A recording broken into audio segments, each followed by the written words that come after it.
Hello everyone, मैं हूं विश्ववर्धन नरेरा। आप देख रहे हैं let's crack judiciary with Unacademy. और आज का वीडियो अगेन बहुत इंटरेस्टिंग होने वाला है, इंपॉर्टेंट होने वाला है करंट अफेयर के पॉइंट ऑफ व्यू से। आज मैं आपके लिए जो वीडियो लेके आया हूं ना, उसमें हम बात करने वाले हैं बेसिकली कि यार हमारी जो स्कूल सिस्टम है ना, इंडियन स्कूल सिस्टम, उस पे चेंजेस आने वाले हैं। उसमें चेंजेस की बात करी गई है। गवर्नमेंट ने जो है नेशनल करिकुलम फ्रेमवर्क यानी एनसीएफ को रिलीज किया है। तो क्या है ये एनसीएफ, क्या नए चेंजेस आने वाले हैं और क्या ये हमारे लिए अच्छा होगा नहीं होगा, ये सारी चीज के बारे में जानेंगे इसी वीडियो में। तो चलिए अब इस वीडियो को जो है ना वो शुरू कर लेते हैं। तो देखिए क्या हुआ कि एक न्यूज निकल के आई थी इसी वीक में कि गवर्नमेंट ने एनसीएफ लेके आए, एक प्री ड्राफ्ट लेके आए हैं। एनसीएफ यानी नेशनल करिकुलम फ्रेमवर्क जो लेके आए, जिससे जो हमारा करंट इंडियन एजुकेशन सिस्टम है ना, उसको बदलने की जरूरत है। इस वजह से इस एनसीएफ को लेके, इस सिस्टम को बदलने के लिए जो अभी तक हम फॉलो करते हैं। और देखो इस चीज के बारे में पहले भी बहुत सारी डिबेट्स चलती रही है ना कि ये हमारे एजुकेशन सिस्टम जो इंडिया का है, क्या इज इट फुल प्रूफ, क्या ये बहुत अच्छा है, क्या नहीं है, क्या चेंजेस करने चाहिए। तो यही सारी चीजों को लेकर के ना जो एनसीएफ है उसको इंट्रोड्यूस किया गया है। अब जानते हैं ये एग्जैक्टली है क्या चीज यहाँ पर। तो देखो इंडियन स्कूलिंग सिस्टम जो है ना, उसमें मेजर रीस्ट्रक्चरिंग की यहाँ पे बात करी गई है, जो हम हमेशा करते रहते हैं ना। जैसे हमारे घर के बड़े भी होते हैं और जितने भी आप देखोगे एजुकेशनल फील्ड से रिलेटेड लोग हैं या जनरली भी लोग बात करते हैं, यार इंडिया का एजुकेशन सिस्टम जो है उसको और बेहतर करने की जरूरत है, कैसे आप उसको और अच्छा कर सकते हो। तो इसी के बारे में ये एनसीएफ जो है ये आया है, जिसमें बात करी गई है कि भाई जो हमारी करंट जो स्कूलिंग सिस्टम है, इंडियन स्कूलिंग सिस्टम है, ठीक है। यहाँ पे मैं कॉलेजेस वगैरह की बात नहीं कर रहा हूँ, कॉलेजेस यूनिवर्सिटीज उनकी बात नहीं कर रहे हम यहाँ पे बात कर रहे हैं स्कूलिंग सिस्टम की। तो उसमें मेजर रीस्ट्रक्चरिंग यानी बहुत सारे मेजर उसमें चेंजेस लाने की बात करी गई। और इसी के लिए गवर्नमेंट ने ना एक एक्सपर्ट कमेटी अपॉइंट करी थी। सेंट्रल गवर्नमेंट ने एक कमेटी को अपॉइंट किया था। तो ये जो कमेटी बनी है, इसी ने पूरा रिकमेंडेशन दिए हैं इस एनसीएफ के अंदर कि क्या क्या चेंजेस होने चाहिए, क्या क्या चीजें आप ला सकते हो। तो इसी के बारे में है। तो जो हमारे करंट एजुकेशन मिनिस्टर हैं, कौन है भाई करंट एजुकेशन मिनिस्टर, उनका नाम है धर्मेंद्र प्रधान जी, ठीक है। तो उन्होंने 6 अप्रैल यानी पिछले थर्सडे को उन्होंने नेशनल करिकुलम फॉर फ्रेमवर्क जो है उसको इंटीमेट किया, उसको बताया पब्लिक को कि भाई ऐसी कोई पॉलिसी लेकर के आए हैं, ठीक है। और ये जो पूरी कमेटी बनी थी, इसके लिए जो बनाई गई थी, जो जिन्होंने एनसीएफ को लेके आया, वो उस कमेटी को लीड कर रहे थे फॉर्मर के इसरो चेयरपर्सन के कस्तूरी रंगन जी। तो ये जो है ये लीड करे थे और इन्हीं के चेयरमैनशिप में जो है ना इस पूरी कमेटी ने इस एनसीएफ को लेकर के आए हैं। अब इसमें देखते हैं और क्या क्या चीज़ है।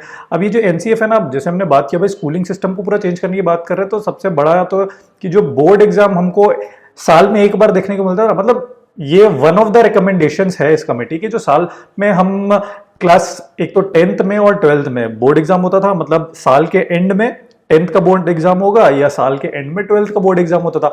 तो वो जो है ना, जो साल में एक ही बार हम 10th का बोर्ड एग्जाम देते थे, तो उसको अब हमको 2 बार 2 बोर्ड एग्जाम देना पड़ेगा। ऐसी बात करिए, 10th का जो बोर्ड एग्जाम हम देते थे तो हो सकता है वो साल में 2 बार हो। इसके अलावा जो है ना क्लास 12th में सेमेस्टर सिस्टम इंट्रोड्यूस करने की बात भी ये करता है। और साथ ही साथ ये बोलता है कि ना अब स्टूडेंट जो है वो मल्टी डिसिप्लिनरी यानी आप साइंस, ह्यूमैनिटीज, कॉमर्स के सब्जेक्ट साथ साथ कर सकते हो। मतलब पहले जो अभी जो करंट सिस्टम हम फॉलो कर रहे हैं उसके अंदर क्या है, अगर आप साइंस ले लिया आप अकाउंट्स थोड़ी पढ़ सकते हो, या अगर आप फिजिक्स, केमिस्ट्री, मैथ्स ले लिया आप लीगल स्टडीज थोड़ी पढ़ सकते हो। तो यही सब चीज का ना अब नई पॉलिसी के अंदर में मिक्सचर लाया जा रहा है कि अगर कोई साइंस, मैथ्स, फिजिक्स भी पढ़ रहा है ना, तो उसके लिए बाकी और सब्जेक्ट्स जो है डिफरेंट फील्ड के, जैसे सोशल साइंस हो गया, लीगल स्टडीज हो गई, ये सारी चीज के लिए भी जो डोर्स है वो ओपन रहेंगे। तो देखते हैं और क्या क्या रिकमेंडेशन यहाँ पर दी गई है। तो देखो सबसे पहले जानो एनसीएफ होता क्या है। तो ये जो एनसीएफ है ना, यानी नेशनल करिकुलम फ्रेमवर्क, तो ये लास्ट जो है इसको रिवाइज किया गया 2005 में, और जो अभी हम करेंटली फॉलो करते हैं ये 2005 में जो एनसीएफ आया था ना, उसको हम अभी भी फॉलो कर रहे हैं। और ये एनसीएफ लेके कौन आया था, उस समय यूपीए की सरकार थी, कांग्रेस की गवर्नमेंट, तो वो लेकर के आए थे, ठीक है। अब ये क्या हुआ था, ये एनसीईआरटी की जो टेक्स्ट बुक है ना, अभी जो हम यूज करते हैं, अभी जो स्कूलों में चल रही है, वो इसी 2005 में जो इस एनसीएफ को रिवाइज किया गया था उसके बेसिस पे ही अभी की जो एनसीईआरटी बुक्स है वो चल रही है, ठीक है। जो भी उसमें डिलीशंस वगैरह हुए हैं उसको आप हटा दीजिए, उसके अलावा सारा कुछ जो है ना वो एनसीएफ 2005 के हिसाब से ही चल रहा है। और ये जो एनसीएफ अब 2005 की हम बात करें कि 2005 के हिसाब से चल रहा है, तो भाई 2005 के पहले कभी नहीं हुआ क्या? नहीं, तो देखिए ऐसा है कि हुआ था, क्योंकि जब से हमको आजादी मिली है उसके बाद से ना ये 4 बार तो चेंज हो चुका है अब तक। अब ये जो अभी आया है थर्सडे को हमको पता चला है, ये 5वां हो सकता है, अभी तक हो जाएगा ऐसा नहीं हुआ है। तो अभी 4 बार तो हो चुका है, ये जो 2005 था ना ये चौथा ही था।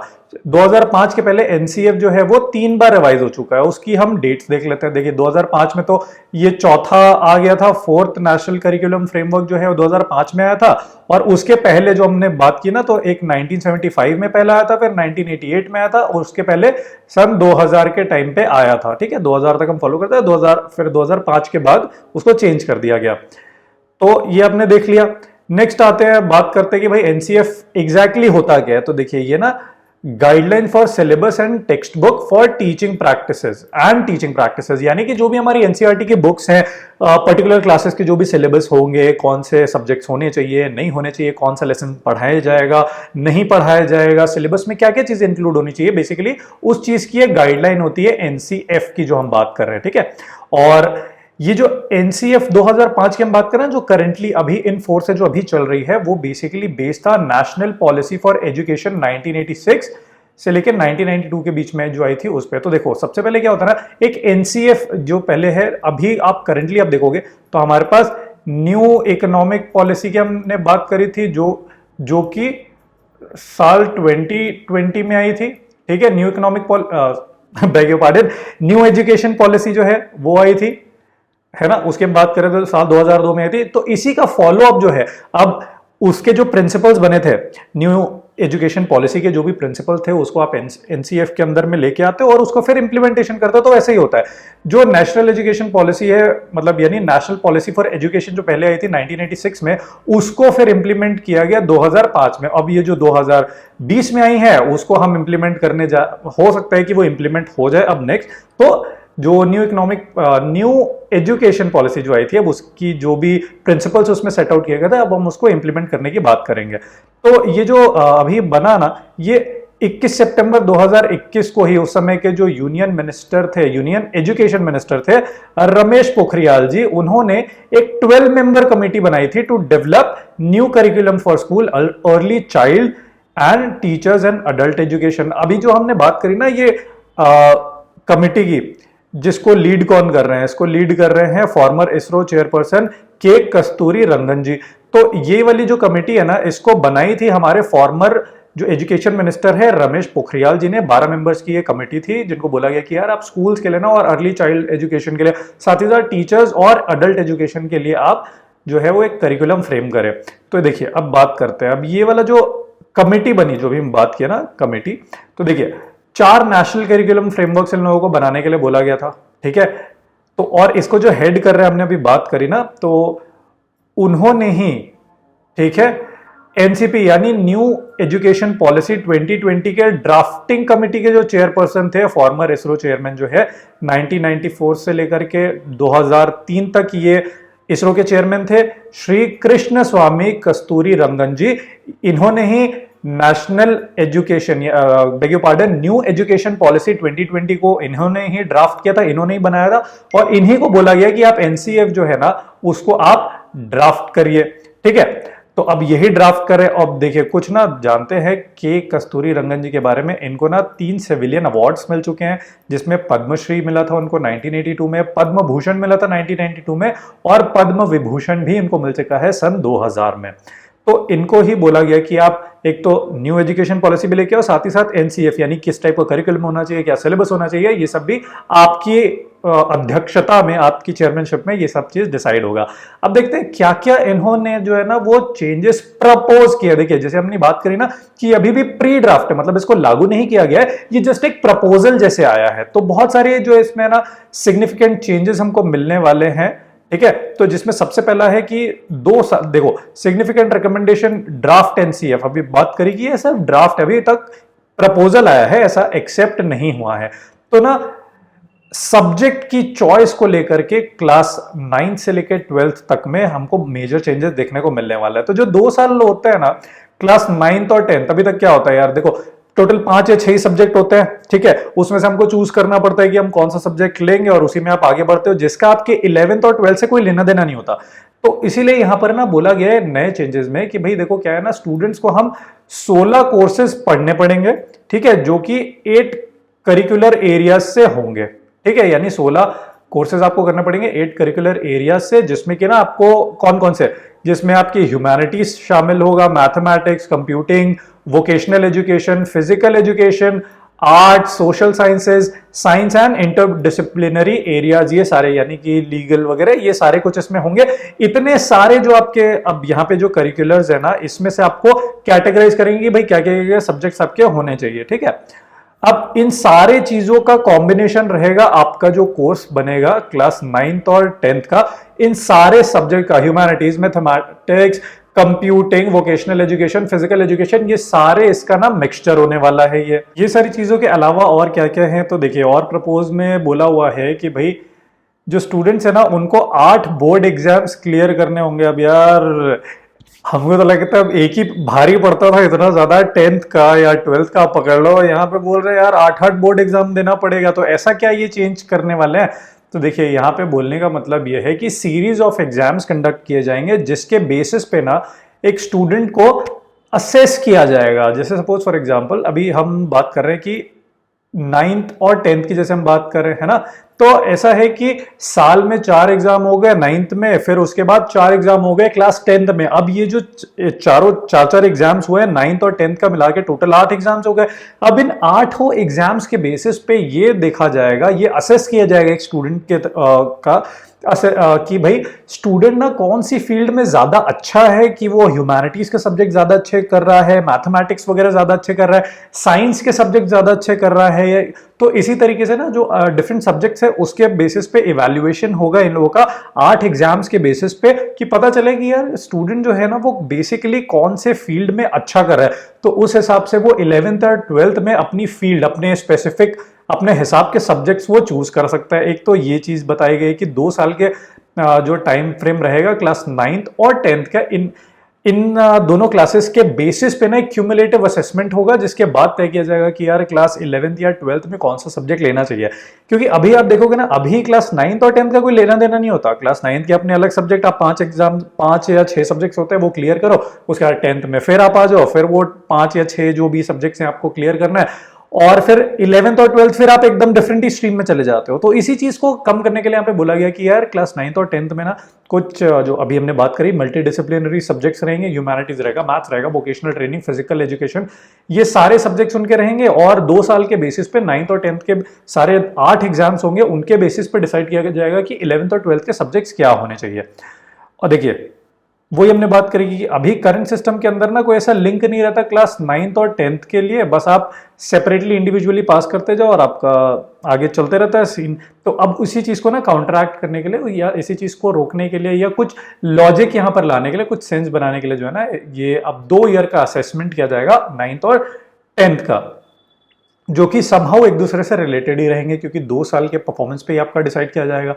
अब इसके बाद आते हैं क्लास 11th और 12th। अब 11th और 12th में क्या हो रहा है, तो इसमें ना बहुत चेंजेस लाने की बात करिए। सबसे बड़ा चेंज तो भाई सेमेस्टर सिस्टम ले आओ सीधा सीधा क्लास 12th में, कि क्लास 12th जो रहेगा ना वो सेमेस्टर पैटर्न में काम करेगा। जैसे कि अभी हम साल में एक एग्जाम होता है, ठीक है, स्कूल सिस्टम में जाओ तो एक फाइनल एग्जाम, लेकिन वहीं पे आप अगर आप कॉलेज में जाओगे तो एक साल में आपके 2 सेमेस्टर्स होते हैं, है कि नहीं। साल में 2 सेमेस्टर होते हैं। मान लीजिए अगर आप लॉ के स्टूडेंट हैं, 5 ईयर कोर्स कर रहे हैं, तो हर साल आपके 2 सेमेस्टर्स हो रहे हैं, टोटल मिला के 10 सेमेस्टर्स हो जाते हैं। अगर आप 3 इयर्स का कोई कोर्स कर रहे हो तो वहां पे साल के 2 सेमेस्टर और 3 साल के 6 सेमेस्टर्स हो जाते हैं। तो ऐसे ही जो है ना क्लास 12th के लिए भी प्रपोज किया गया है कि इसको भी सेमेस्टर सिस्टम बना दिया जाए, जिसमें अब देखो कोर्सेज वही जो आपने 9-10th में लिए थे उस हिसाब के ही आपके कोर्स डिवीजन रहेंगे। 16 कोर्सेज रहेंगे, उसमें से 8 करिकुलर एरियाज आपके चूज किए जाएंगे, अलग अलग मैथ, साइंस, ह्यूमैनिटीज, ये सारी चीजों से। अब इसके बाद ना और क्या चीज हो रहा है कि मल्टी डिसिप्लिनरी एजुकेशन सिस्टम को यहां पे इंट्रोड्यूस करने की बात कर रहे हैं कि भाई जैसे अभी के सिस्टम के अंदर अगर कोई फिजिक्स, मैथमेटिक्स और केमिस्ट्री ले रखा है तो क्या वो हिस्ट्री पढ़ सकता है? नहीं पढ़ सकता। क्या वो पॉलिटिकल साइंस पढ़ सकता है? नहीं पढ़ सकता। लेकिन ये नया जो सिस्टम है ना, इसमें कोई हार्ड सेपरेशन रखने की बात नहीं कर रही है कि आर्ट्स, ह्यूमैनिटीज और साइंस अलग अलग रहे। Even if you are a student of physics, mathematics, chemistry, bio अगर आप कर रहे हो तो साथ ही साथ आप चाहो तो आप हिस्ट्री भी पढ़ सकते हो, चाहो तो आप पॉलिटिकल साइंस भी पढ़ सकते हो, चाहो तो आप लीगल स्टडीज को भी परस्यू कर सकते हो इसी के साथ में। तो ऐसा ना मल्टी डिसिप्लिनरी सब्जेक्ट को जो है उसको इंट्रोड्यूस किया जा रहा है, सिस्टम को इंट्रोड्यूस किया जा रहा है। It will be made possible, जैसे कि जो हमारी न्यू एजुकेशन पॉलिसी आई थी ना 2020 में, उसमें इसी चीज की बात की गई है। और नो हार्ड सेपरेशन, भाई आप किसी भी फील्ड की हो ना, किसी अदर फील्ड की भी आप पढ़ाई साथ में कर सकते हो, ठीक है, आपको अगर इंटरेस्ट है तो। अब बात करते हैं कि क्या चेंजेस है। तो भाई मॉड्यूलर बोर्ड एग्जाम्स हमने भी बात करी कि भाई टोटल 8 एग्जाम्स होंगे, यानी कि सिर्फ एंड एग्जाम, एक फाइनल एग्जाम हो गया साल के एंड में, सिर्फ उसको नहीं कंसिडर करेंगे हम। Over the period of time, जैसे 9th से लेकर के 10th के बीच में जो आपके 8 बोर्ड एग्जाम्स रहेंगे, तो ये 2 साल के बीच में आपको देखा जाएगा, असेस किया जाएगा कि क्या आप पर्टिकुलर फील्ड में कैसा परफॉर्म कर रहे हो, किन किन सब्जेक्ट्स में आप अच्छे हो, ताकि आप आगे चल के 11th 12th में आप वो पर्टिकुलर फील्ड के सब्जेक्ट्स लो और उसमें आप एक्सेल करो और सही अच्छा सीखो। तो जैसे हमने बात करी कि क्यूमुलेटिव रिजल्ट्स कैलकुलेट होंगे। इसके अलावा अब यंगर स्टूडेंट्स के लिए ना यहाँ पे टीचिंग में कुछ कुछ बताई गई चीजें। तो जो बच्चे हैं 3 से 8 साल, ठीक है, उनके लिए ना बोला गया है कि जो प्री स्कूल वाले होते हैं या क्लास 2 तक के जितने बच्चे होते हैं ना, उनके लिए पीडागोजिकल अप्रोच यहाँ पे अपनाने के लिए बोला गया। पीडागोजिकल अप्रोच बेसिकली क्या होती है कि उनको ना बुक्स वगैरह से मत पढ़ाओ, उनको आप प्लेफुल तरीके से पढ़ाओ, कि आप उनको हाथ में आप टॉयज के थ्रू उनकी लर्निंग करा दो, उनको पजल सॉल्व करवाओ, साथ ही साथ मैनिपुलेटिव तरीके, यानी कि आप आउटडोर ओपन में लेके जाओ उनको, उनके अलग ही खिलौनों से खेलने के लिए दो, जिससे कि उनकी लर्निंग हो सके। बेसिकली खेलना नहीं बट लर्निंग हो सके उसी के थ्रू। जैसे आप लोग प्ले स्कूल वगैरह में जाओ ना, तो आप देखना कि क्या होता है, बहुत जगह पे मैट्स बिछा के रखते हैं वो जमीन पे, और उसमें नंबर्स होते हैं, फिर कैलकुलेशन वगैरह उनको बताते हैं। भाई जैसे कैलकुलेशन तो खैर बात की चीज हो गई, उसमें नंबर्स लिखे होते हैं, वहां से उनको आइडेंटिफाई करना बताते हैं कि देखो 1 इसको बोलते हैं, 2 इसको बोलते हैं। तो ऐसे इन तरीकों से जो है आप फर्स्ट ग्रेड ऑफ एजुकेशन जो है ना, वहां पे आप बस वहां से जो है वो आप बुक्स इंट्रोड्यूस करो। उसके पहले 3 से 8 साल तक के जो बच्चे हैं उनको तो बुक दो ही मत, उनको टॉयज पजल से सिखाओ, और क्लास 1 जब रहेगा ग्रेड 2, वहां से आप जो है ना धीरे धीरे टेक्स्ट बुक्स को ऐड करना स्टार्ट करो, ऐसा बोला गया है, ऐसा प्रपोज किया गया है। उसके बाद आते हैं कि ग्रेड 3 to 5 का जो बैच है ना, जिसको हम प्रिपरेटरी स्टेज बोलते हैं फॉर चिल्ड्रन, तो उनके लिए भाई आप टेक्स्ट बुक इंट्रोड्यूस करो धीरे से, जिसमें आप लैंग्वेजेस के बारे में बताओ, मैथमेटिक्स बताओ, लेकिन साथ ही साथ जो पिछली अप्रोच थी कि जहां पे आप टॉयज से सिखा रहे हो, पजल से सिखा रहे हो, आप ओपन में ले जाके उनको सिखा रहे हो, वो चीज मत छोड़ो, बस धीरे से बुक्स को भी साथ में इंट्रोड्यूस कर दो। तो ये दोनों अप्रोचेस साथ में चलते रहेंगे। लेकिन फिर जब मिडिल स्टेज आ जाएगा एक बच्चे का, यानी क्लास 6 से लेकर के 8 तक का, वहां पे जो है ना आप natural as well as social sciences को इंट्रोड्यूस कर दो बच्चों के लिए, और ज्यादातर फोकस उनका टेक्स्ट बुक के अराउंड रखो और टेक्स्ट बुक से उनको नॉलेज इंपार्ट करो।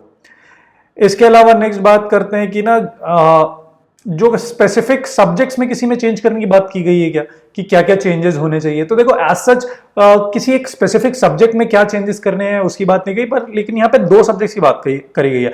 एक तो बात करी गई है सोशल साइंसेस की, ठीक है, सोशल साइंस और मैथ्स के बारे में यहाँ पे बात करी गई, क्योंकि अभी तक स्पेसिफिक्स दिया नहीं गया है, सिर्फ 2 ही सब्जेक्ट के बारे में बताएं कि भाई देखो क्या होता है ना, कि बच्चों को ज्यादा आप एविडेंसेस दे करके सिखाओ किसी भी बुक में। आप एक तो क्या है कि नई टेक्स्ट बुक्स लाने की जरूरत है, और उसमें ना जो एग्जांपल्स है वो ऐसे देने चाहिए, एज अगेंस्ट एक एग्जांपल काफी सारे होने चाहिए, जिससे ना बच्चे का लर्निंग होराइजन और ज्यादा बढ़े, उसको ज्यादा अच्छे से चीजें समझ में आए। और मैथ्स में बोला गया यार, करंट एजुकेशन सिस्टम के अंदर ना मैथ्स एक रियल फियर जैसा बन रखा है। बहुत सारे बच्चे लोग हैं, बहुत सारे बच्चे क्या, अभी तक बहुत सारे ऐसे लोग हैं जिनका अभी करंट एजुकेशन सिस्टम के हिसाब से ना मैथ्स एक बहुत बड़ा फियर हो रखा है, मतलब मैथ्स के नाम से ही डर लगता है। और अभी का मेथड ऑफ असेसमेंट जो है मैथ्स का, उसकी वजह से क्या है ना, रॉट लर्निंग बहुत ज्यादा एनकरेज होती है। रॉट लर्निंग मतलब यार आप रट के चले जाते हो चीजें, क्या है, रादर देन आप उसको कैसे सॉल्व करो इस पे दिमाग लगाने के, आप रट के चले जाते हो, क्या ये चीज रटो और हुबहू वहां पे छाप के आ जाओ। तो उस चीज को अब डिस्करेज हम करना चाहते हैं। तो ऐसा बताया गया कि ये जो एनसीएफ है इसमें हम इन सारी चीजों पे ध्यान देंगे, लेकिन स्पेसिफिक्स कौन कौन से सब्जेक्ट पे ध्यान दिया जाएगा, कौन कौन सी टेक्स्ट बुक आएगी, उसके बारे में अभी नहीं बात किया गया। नेक्स्ट आते हैं कि एट लास्ट की भाई ये सारे चेंजेस जो हैं वो कब से इफेक्ट में आएंगे। तो ऐसा बोला गया है कि जो एनसीएफ है ना, उसके जो चेंजेस हैं वो स्कूल में ना 2024-25 से जो है वो इसको चेंजेस में एकेडमिक सेशन ऑफ 2024 का जो एकेडमिक सेशन रहेगा तब से इंप्लीमेंट करना इसको स्टार्ट किया जाएगा।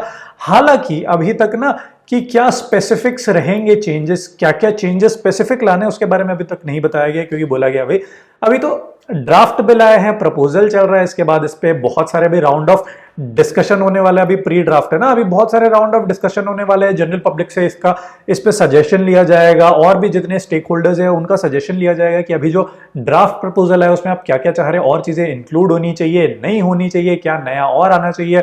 तो ये सारी चीजों, ये सारे और डिस्कशंस होने के बाद ही जो है ना इसको पूरे तरीके से जो है आपको बताया जाएगा कि क्या स्पेसिफिक डिटेल इसकी निकल के। अभी तो प्री ड्राफ्ट स्टेज है, लेकिन एक ये टेंटेटिव है कि 2024-2025 का जो सेशन होगा एकेडमिक सेशन, उसमें इसको इंप्लीमेंट करना स्टार्ट किया जाएगा। और इसके लिए जो न्यू टेक्स्ट बुक्स प्रिंट होगी वो भी 2024-25 का जो एकेडमिक सेशन है उसे प्रोवाइड होनी स्टार्ट हो जाएगी। तो आई होप कि आपको चीजें समझ आई होगी। मैं जानना चाहूंगा कि आपका क्या ओपिनियन है, आप क्या चाहते हो कि ऐसे चेंजेस आए नहीं आए, तो इसके बारे में आप मुझे बताइएगा जरूर कमेंट सेक्शन में। तो with this is the wrap of the video. लेकिन हाँ, आपके लिए मैं कुछ ना जरूरी अनाउंसमेंट्स लेके आया हूं कि देखो यार, रैंक एनहांसमेंट प्रोग्राम जो है ना पंजाब मेंस का, बेग योर पार्डन, प्रीलिम्स नहीं, मेन के एग्जाम्स का, जहां पे आपको 15 टेस्ट मिलेंगे फॉर मेंस की इवैल्यूएशन के लिए। Civil law 1, civil law 2, criminal law, English, Punjabi language, ये सारा आपको मिल सकता है सिर्फ